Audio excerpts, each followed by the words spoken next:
इनको लगता है कि जो डेटा देने वाला है वो ज्यादा जरूरी है, लेकिन जो आटा देने वाला है वो इतना जरूरी नहीं है।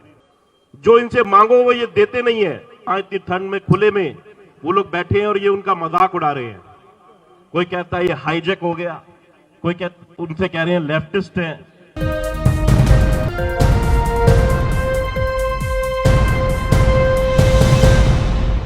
आज दरअसल हम सिर्फ किसानों के साथ में जो हम खड़े हैं, ये सिर्फ किसानों की बात नहीं है, ये पूरे देश की है। और आज भी जो लोग नहीं माने, जिनको लगता है कि मोदी जी तो देश के लिए कुछ कर रहे हैं, क्योंकि वो बार बार कहते थे कि देश नहीं बिकने दूंगा, याद है ना सबको। और बार बार आपने पढ़ा होगा, व्हाट्सएप पे बड़ा अच्छा आता है कि बैटरी बेच दूंगा, टायर बेच दूंगा, सीट बेच दूंगा, स्टीयरिंग बेच दूंगा, लेकिन कार नहीं बिकने दूंगा। ऐसा ही है ना। तो ये मोदी जी वही करने जा रहे हैं। इनको लगता है कि जो डेटा देने वाला है वो ज्यादा जरूरी है, लेकिन जो आटा देने वाला है वो इतना जरूरी नहीं है। जो कानून ये लेके आए हैं, किसी ने इनसे मांगा नहीं था।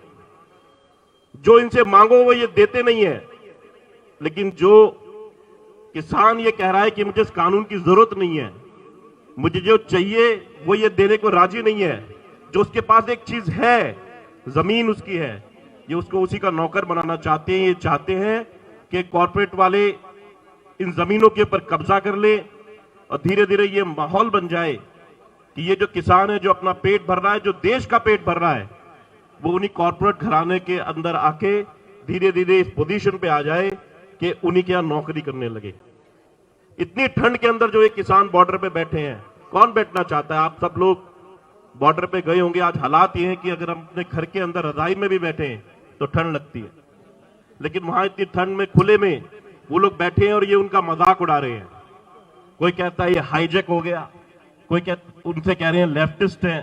कल जो इनके मंत्री जी हैं, रविशंकर प्रसाद जी, उन्होंने कहा है कि ये जो हाईजैक किया जा रहा है हम बख्शेंगे नहीं। एक भूमिका बनाई जा रही है कि कैसे इन्हें हटाया जाए, लेकिन शायद इनको मालूम नहीं है कि ये जो हल चलाते हैं, इनके हाथ और इनके इरादे बहुत मजबूत हैं, ऐसे हटने वाले नहीं है। और उन्होंने दिल्ली के मुख्यमंत्री जी से कहा, जब ये आ रहे थे, पहले तो सड़क खोद दी, आप लोगों ने देखा, बीच में ट्रक लगा दिए कि आ ना पाए। जब वो फिर भी बॉर्डर पे आ गए तो दिल्ली के मुख्यमंत्री जी से, अरविंद जी से, इन्होंने कहा कि आप अपने स्टेडियम हमें दे दीजिए, हम इसको जेल बनाना चाहते हैं। कहा भी किससे? अरविंद केजरीवाल जी से, जो दिल्ली के अंदर सबसे ज्यादा जो हमारे किसान हैं उन भाइयों को मुआवजा देते हैं, पूरे हिंदुस्तान में सबसे ज्यादा। दिल्ली में थोड़ी ही खेती होती है, लेकिन दिल्ली में जो पहले मुख्यमंत्री थे उन्हें पता ही नहीं था कि दिल्ली के अंदर किसान भी हैं, लेकिन सबसे ज्यादा जो मुआवजा दिया वो अरविंद जी ने दिया। और अरविंद जी ने मना कर दिया कि नहीं, हम कोई स्टेडियम नहीं देंगे, ये किसान यहाँ आंदोलन करना चाहते हैं तो ये आए। और बॉर्डर पे उल्टा भंडारे लगा दिए, उनके लिए शौचालय की व्यवस्था करी गई, उनके लिए पानी की व्यवस्था करी गई। ये हैं दिल्ली के मुख्यमंत्री। और एक तरफ पंजाब के मुख्यमंत्री जी है जो अडानी से सेटिंग कर रहे हैं कि कैसे बिजली का कुछ जुगाड़ कर लिया जाए, कुछ कमीशन मिल जाए, क्योंकि सरकारें हैं ही कमीशन के ऊपर चलने वाली। ये जो लड़ाई है, ये है उस मुख्यमंत्री की जिसको शुगर है, आप सब जानते हैं। वो 15 दिन पहले भी लेकिन बैठ गए थे जब हमने बिजली आंदोलन किया था। जो पुराने साथी हैं वो जानते हैं, लेकिन आज वो उपवास पे बैठे हैं, उनके लिए इतना आसान नहीं है। हम सब उनके आह्वान पे बैठे हैं, लेकिन हम सबको दुआ भी करनी चाहिए कि वो स्वस्थ रहे। और एक तरफ वो प्रधानमंत्री है जो मशरूम खाता है 70,000 रुपए किलो के। 70,000 रुपए, इतने 70,000 रुपए किलो है कि पता नहीं एक पीस है, पता नहीं भगवान जाने, लेकिन गाल वाल बहुत लाल हो रहे हैं। ऐसा कंपटीशन है दोनों का। एक तरफ एक आदमी जो सादे कपड़े पहनता है, दूसरा कहता है आत्मनिर्भर हो जाओ, स्वदेशी अपनाओ, लेकिन जो चश्मा है वो मॉन्ट ब्लैंक का है, 3 बार कपड़े बदलता है, और दूसरों को कहता है आत्मनिर्भर हो जाओ। लेकिन जनता क्या इतनी बेवकूफ रहेगी कि इसी तरीके से इनके लुहावजे बातों में आती रहेगी? किसी ने इनसे नोटबंदी मांगी थी, इन्होंने नोटबंदी दी। और हमारी जो बहनों ने थोड़े थोड़े पैसे, हमारी माताओं ने थोड़े थोड़े पैसे जोड़े थे कि खराब वक्त पे काम आ जाएंगे, वो निकल गए। लाइनों में कोई अडानी अंबानी थोड़ी लगा था, हम लोग लगे थे, मेरे साथी जो बैठे हैं लगे थे किलोमीटरों की लाइन में। क्या चाहिए? देश के लोगों को सिंपल चीजें चाहिए जो हम दिल्ली की सरकार में दे रहे हैं। एक तरफ वो कहते हैं स्टैच्यू बना दो, ये मनीष जी कहते हैं बार बार स्कूल बना दो। कंपटीशन तो ये है। क्या मिला स्टैच्यू से? स्कूल से बच्चे निकले, 98% रिजल्ट आ रहा है। किसकी सरकार चाहिए लोगों को? आज भी वही हालत है। वो कहते हैं कि नहीं स्टैच्यू बहुत अच्छी, यूनिटी की बात करते हैं। रोज व्हाट्सएप पे देख लो, सब अपने व्हाट्सएप निकाल के देख लो, कौन यूनिटी की बात करता है, कौन कहता है देश को एक करना है, कौन किसान के साथ में, मजदूर के साथ में, बच्चों के साथ में खड़ा हुआ है, और कौन है जो बार बार बांटने की बात कर रहा है। किसी को पाकिस्तानी कहते हैं, किसी को खालिस्तानी कहते हैं, किसी को कुछ कहते हैं, किसी को अर्बन नक्सलाइट कहते हैं। जो बोले वो फंस जाता। एक ऐसी सरकार के खिलाफ हम बैठे हैं और अपने किसान भाइयों के साथ में बैठे हैं, क्योंकि जो ये दिल्ली की सरकार है वो रोल मॉडल है पूरे हिंदुस्तान के लिए, पूरी दुनिया के लिए। और आज का ये उपवास यहां खत्म नहीं हो जाएगा।